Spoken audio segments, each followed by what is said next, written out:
Ito na naman tayo. Sira naman tong ating heating element sa ating dish dryer.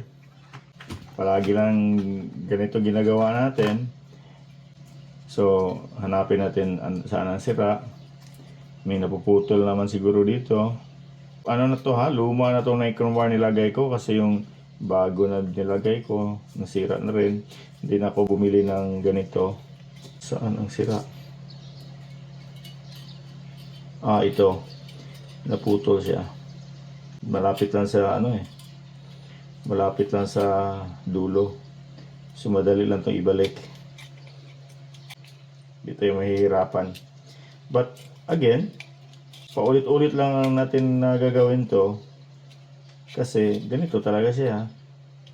Hindi durable ang nichrome wire as a heating element. So that's done.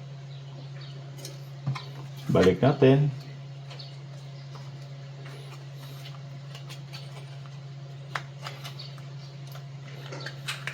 Perfect. Yun. Okay. Then i-on natin.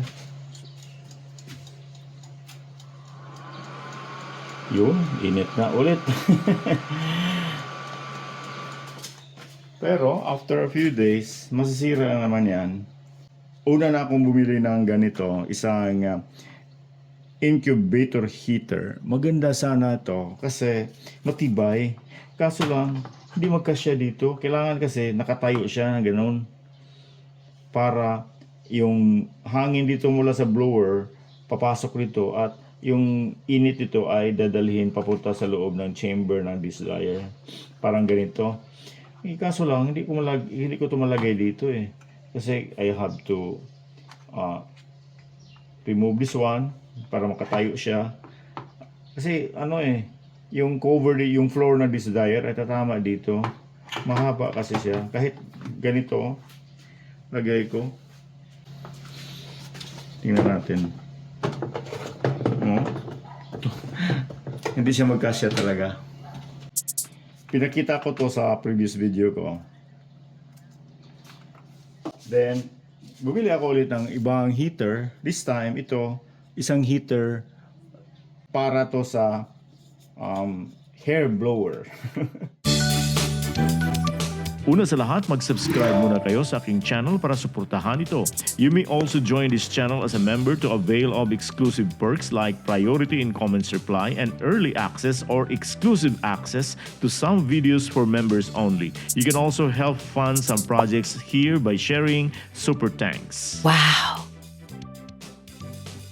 Ang nabili ko na heater ay nasa 128 pesos lang. Ito yung tinatawag na PTC heater, positive temperature coefficient. Meron itong automatic constant temperature. Medyo mas mahina to, iinit kesa nito. Ito talagang maganda to. But subukan natin na ilagay dito. Hanap lang ako ng paraan na magkasya ito kasi iinit kasi ito eh. Ang kanyang case niya, itong aluminum alloy ito eh. So dapat may ano siya, may holder, parang ganito, may holder. So maghahanap ko ng paraan. Ito sinubukan ko na for a few minutes na. Ang ginawa ko lang, nilagay ko lang muna diyan. Pinatayo ko lang. Then I connect it to the terminal dito sa board natin dati sa nichrome wire. Tinanggal ko yung nichrome wire, di-disconnect ko para maparallel ko to. Kailangan yan, ganun ang forma niya, nakatayo. Hindi mo pwede kasi yan ano ba tawag dyan, i-glue or what, kasi matutunaw yung glue. Hindi rin pwede solda.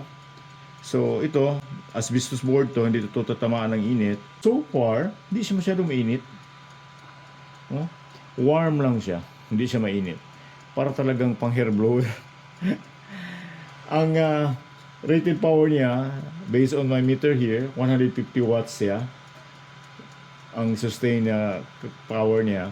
Pero yung inrush current niya, umabot ng as high as 360 watts. Pero few seconds lang yun. Mga 2 2 to 3 seconds lang. Bababa ulit siya. Hanggang mag-stabilize at 160 watts. Ito, hindi siya init. I don't know kung meron na ditong chamber ng dish dryer, baka mag-accumulate na yung warm, magiging hot na siya. But not really as hot as those itong nichrome wire at saka ito yung incubator heater. Yung talaga incubator heater yung maganda eh. What is good nito is pangmatagalan, no? Hindi ito mapuputol tulad nito.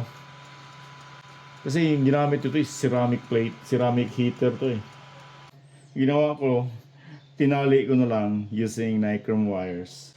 Kasi wala kasi akong makita na holder nito eh. Then kailangan nitong asbestos board to protect the case from heat. Kasi mainit yan eh. So dito, at least ang asbestos board, siya yung nag-insulate the heater from the case. So ang gagawin ko lang, tulad ng dati, kasi hindi siya na magkasya, not its size. So parang MacGyver lang to. Okay. So ganun lang. Okay. So nag-fit naman siya dyan. Then ang heating element connected pa rin dito sa board niya kasi 220 volts yung heater. Then ang out nito is 220 volts. So compatible siya. Para ma-test natin to in the real world, maghugas tayo ng plato. By the way, I'm the best dishwasher in the house. With your music.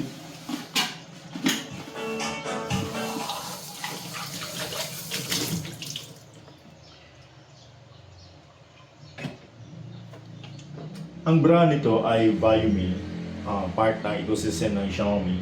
Pero meron akong nakita na ganito talaga, pero iba yung brand niya. Nasa mga tindahan, nasa mga department stores. And I was surprised pag nang makita ko kasi worth 7,000 pesos. Yung ibang brands naman na ibang mukha, ganoon din ang price. Nasa around more than 5,000. Mahal pala nito. Ibili ko nito is 3,500 pesos lang. Okay. Online ko binili. Sa physical stores na Xiaomi, ganoon din ang price ito. Nasa 3,500 lang to. Bakit mahal ang ibang na?